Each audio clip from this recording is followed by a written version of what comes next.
Hey everyone, this is David. Welcome back behind the velvet rope. It's everyone's favorite time. Well, not everyone's favorite time of the week, but most of your favorite times. We're joined by Miss Sarah Frasia. Hi, David Yontef. Oh my God. I've now memorized basically like how you start every show. Welcome back behind the velvet rope. Let's just get right to it. I love it. We even started the live intro. show like that. I think people were there and they were like, oh, you're actually recording this. I'm like, yeah, this is an episode, baby.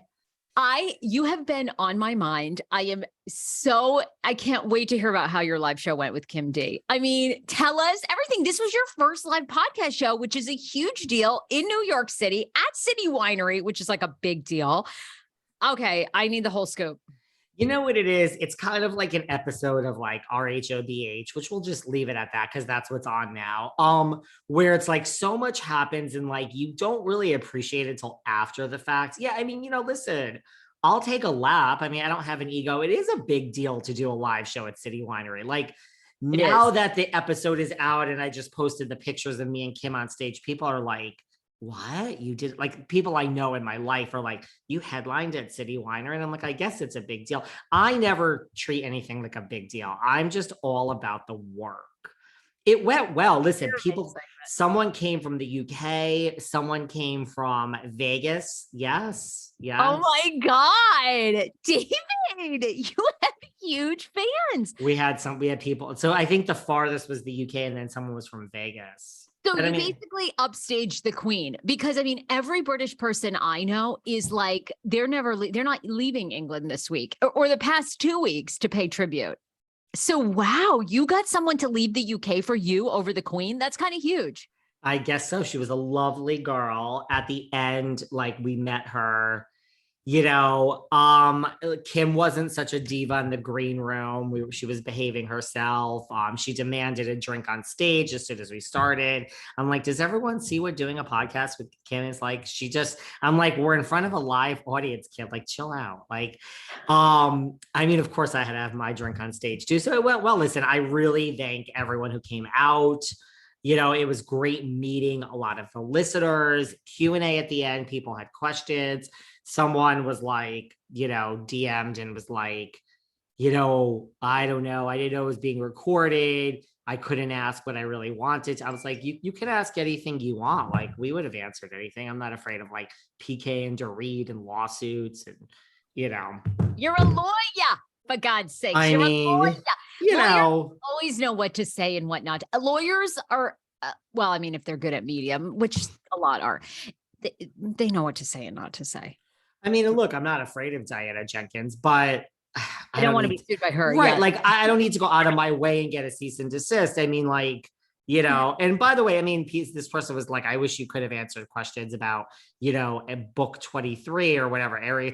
Well, first of all, you didn't stand up and fucking ask if you did, but I'm not afraid of Diana. I don't know the answer. So like, I can't give you an answer. I don't know, but the live show went great. And you and I, I'm going to be in LA. Like I'm on the move. Everyone in LA, I'm taking up residence in, listen, this Hamptons thing is coming to an end, girl. I mean, I'm going to be here. Well, I'm going to be here next summer. I'm going to be here every summer from now till the time I die. But we're exiting the summer. I have 3 weeks left. And then I'm taking up residence in LA and Miami in the winter. So get ready, dear. I love it. How many months, by the way, have you been out in the Hamptons now? When I leave, it's 3 weeks away from 5 months. No, yes. Tell me no. Have we been recording for 5 months, you in the Hamptons? Really? And guess I still, knock on wood, I had a near run-in on this past Friday night with the one, the only Stinga.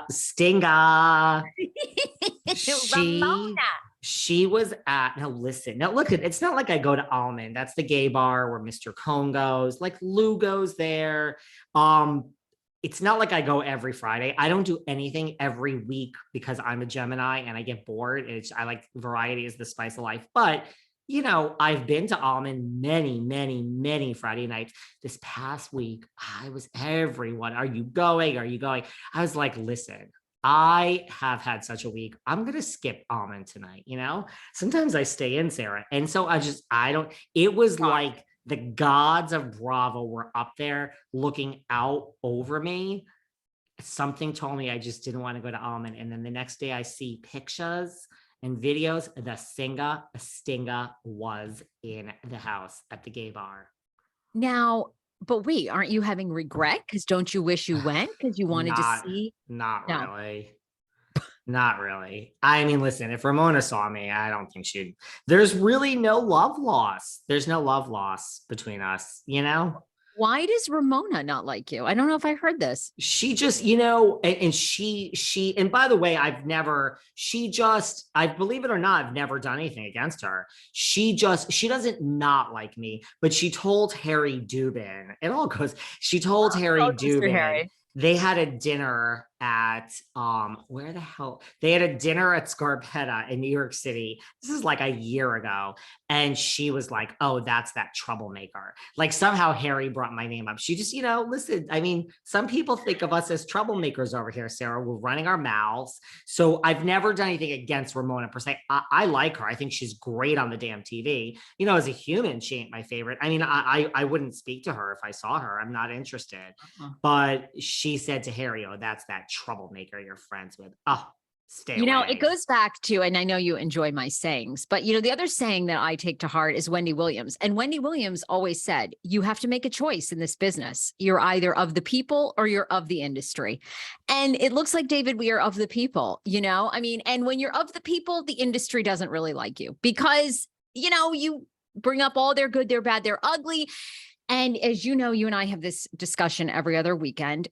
We have these wonderful guests on, but then they expect you to take sides. Like then they expect, you have a great rapport with some of these housewife women, or like for me, it's these TLC, stars. And then they get mad at you when you have somebody that they don't like on, and you're like, wait a minute, I do a talk show that's like, everybody gets to say their side. But people in the industry do not feel that way. They really, truly want you to pick sides. I have learned that. They want you to pick sides. And like, when you say we're of the people, like we're of these people that are actually listening right now. Like these people do not want me or you to kiss Ramona's ass and then candy coat. Like they want the actual truth. I think that that's why, Sarah. I know. And I never knew that. Okay, let's go. We'll get into our 1-star review. Keep going. No. But so, to me, it's like, Ramona thinks of me as a troublemaker, which, okay. I mean, Harry's like, well, I'm friends with him, girl. Like, and I don't need to be friends with the Stinger. She just thinks, she sees the headlines and she just thinks like, that's the guy that